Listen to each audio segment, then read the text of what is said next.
Hi, I'm Jovi Disu with Simple Speech Solutions, and I'm here to tell you how to articulate the L sound.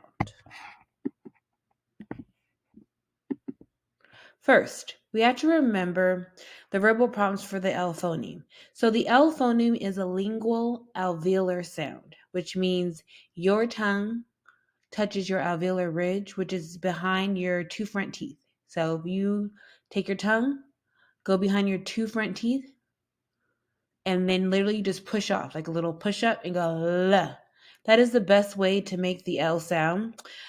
If you're working with someone and you're teaching them how to do the L sound, I would literally just produce the sound. So watch me.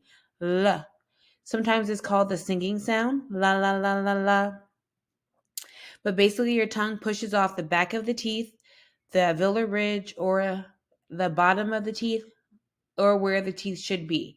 So I say the alveolar ridge because if you have no teeth, you should still be able to make this sound because you don't need teeth to make the L sound. You just need your gums, your alveolar ridge, L, and just push right off.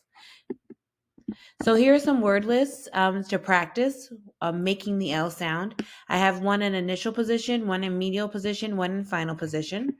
So in the initial position, we have llama, light, lemon, lion, lake, ladder, leaf, love, lunch, lucky.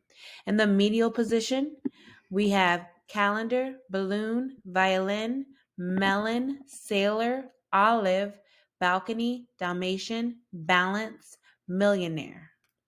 And in the final position, we have seal, bowl, goal, pearl, pencil, wheel, bell, girl, ball, and apple. You saw every time I made the L sound, my tongue would go up. It's important that your tongue goes up and pushes off no matter what position of the L sound you are making.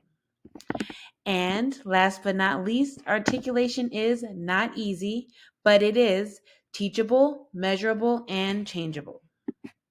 So just remember, stay positive, do not give up, keep trying. You are amazing, you're powerful, and you've got this.